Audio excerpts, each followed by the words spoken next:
ഹരേ കൃഷ്ണ. സർവം ശ്രീ രാധാകൃഷ്ണാർപ്പണമസ്തു. അധ്യായം 5. കർമ്മയോഗം, കൃഷ്ണാവബോധത്തിൽ പ്രവർത്തനം. ശ്ലോകം 2.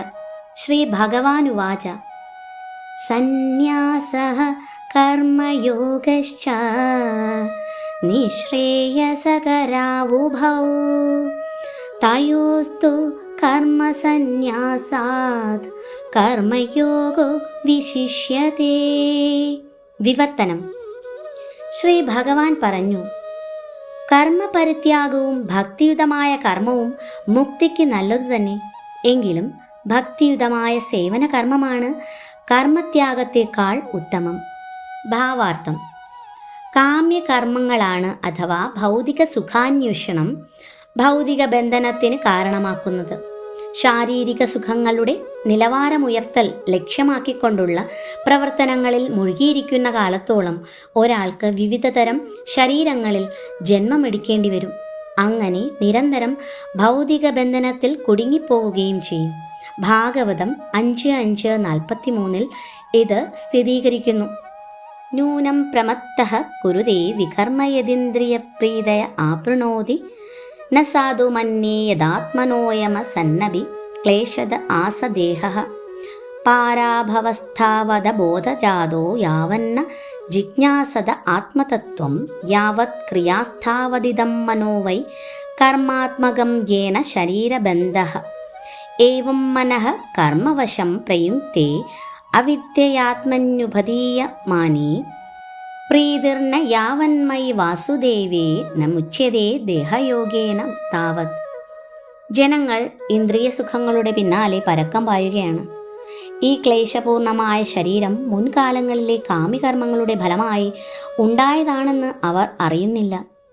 താത്കാലികമാണെങ്കിലും ഈ ദേഹം പലവിധ ക്ലേശങ്ങളെയും ഉണ്ടാക്കുന്നു.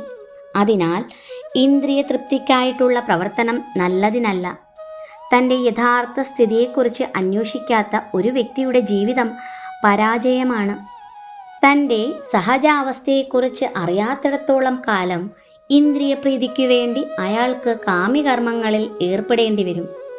ഇന്ദ്രിയ സുഖാവബോധത്തിൽ മനസ്സ് മുഴുകിക്കിടക്കുന്ന കാലത്തോളം അയാൾക്ക് ഒരു ശരീരത്തിൽ നിന്ന് മറ്റൊന്നിലേക്ക് തുടർച്ചയായി മാറിക്കൊണ്ടിരിക്കണം. മനസ്സ് അജ്ഞാനത്തിൻ്റെ സ്വാധീനതയിൽപ്പെട്ട കാമ്യകർമ്മങ്ങളിൽ മുഴുകിയിരുന്നാലും വാസുദേവൻ്റെ ഭക്തിയുത സേവനത്തിൽ ഒരാൾ പ്രേമം വളർത്തിയെടുക്കണം. എന്നാൽ മാത്രമേ അയാൾക്ക് പ്രാപഞ്ചിക ബന്ധനങ്ങളിൽ നിന്ന് മുക്തനാവാൻ അവസരം ലഭിക്കൂ. അതുകൊണ്ട് മോക്ഷപ്രാപ്തിക്ക് ജ്ഞാനം താൻ ശരീരമല്ല ആത്മാവാണെന്ന അറിവ് മാത്രം പോരായെന്ന് വരുന്നു. ജീവാത്മാവ് എന്ന നിലയിലായിരിക്കണം മനുഷ്യൻ്റെ പ്രവർത്തനം.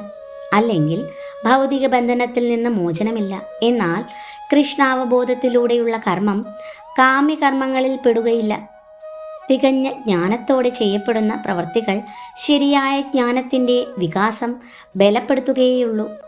കൃഷ്ണാവബോധമില്ലാതെ കാമ്യകർമ്മങ്ങൾ ത്യജിക്കുന്നത് കൊണ്ട് മാത്രം ബദ്ധനായൊരു ജീവാത്മാവിന് ഹൃദയശുദ്ധി നേടാനാവില്ല. ഹൃദയശുദ്ധി ഉണ്ടാകുന്നതുവരെ ഫലോദിഷ്ട കർമ്മങ്ങളുടെ മേഖലയിൽ പ്രവർത്തിക്കാതെ നിർവാഹമില്ലതാനും. കൃഷ്ണാവബോധത്തിലുള്ള പ്രവർത്തനം കാമ്യകർമ്മങ്ങളുടെ ഫലങ്ങളിൽ നിന്നും രക്ഷപ്പെടുവാൻ ഒരാളെ സഹായിക്കുന്നു. അതുകൊണ്ട് അയാൾക്ക് ഭൗതിക തലത്തിലേക്ക് താഴ്ന്നു വരേണ്ടതില്ല. എപ്പോഴും പതനത്തിന് സാധ്യതകളുള്ള പരിത്യാഗത്തേക്കാൾ ശ്രേഷ്ഠതരമാണ് കൃഷ്ണാവബോധത്തിലുള്ള പ്രവർത്തനങ്ങൾ. കൃഷ്ണാവബോധമില്ലാത്ത ത്യാഗം അപൂർണമാണ്. ഭക്തിരസാമൃത സിന്ധുവിൽ 1-2-258 ശ്രീല രൂപ ഗോസ്വാമി പ്രസ്താവിക്കുന്നു: പ്രാപഞ്ചികതയാ ബുദ്ധ്യാ ഹരിസംബന്ധി വസ്തുനഃ മുമുക്ഷുപുഹി പരിത്യാഗോ വൈരാഗ്യം ഫൽഗു കഥ്യതേ. പ്രാപഞ്ചികങ്ങളെന്ന് കരുതി ഭഗവാനെ സംബന്ധിച്ചിട്ടുള്ളവയെ ഉപേക്ഷിച്ച് മുക്തി നേടാൻ ശ്രമിക്കുന്നവരുടെ ത്യാഗം പൂർണ്ണമല്ല. ഈ കാണുന്നതെല്ലാം ഈശ്വരൻ്റേതാണെന്നും ആരും ഒന്നിനും ഉടമാവകാശം പ്രഖ്യാപിച്ചുകൂടാ എന്നുമുള്ള ബോധമുദിക്കുമ്പോഴേ ത്യാഗം പരിപൂർണമാകുന്നുള്ളൂ. വാസ്തവത്തിൽ യാതൊന്നും ആർക്കും അവകാശപ്പെട്ടതല്ല എന്നും മനസ്സിലാക്കണം. അപ്പോൾ ത്യാഗത്തിൻ്റെ പ്രശ്നം ഇവിടെ. എല്ലാം കൃഷ്ണൻ്റേതാണെന്നറിയുന്നവർ എന്നും ത്യാഗികൾ തന്നെ. എല്ലാം കൃഷ്ണൻ്റേതാകയാൽ എല്ലാം അദ്ദേഹത്തിൻ്റെ സേവനത്തിന് ഉപയോഗിക്കേണ്ടതുമാണ്. കൃഷ്ണാവബോധത്തിലെ ഈ കർമ്മപരിപക്വത മായാവാദിയായൊരു സന്യാസിയുടെ കൃത്രിമ കർമ്മത്യാഗത്തേക്കാൾ എത്രയോ മഹത്തരമാകുന്നു. ഹരേ കൃഷ്ണ. സർവം ശ്രീ രാധാകൃഷ്ണാർപ്പണമസ്തു.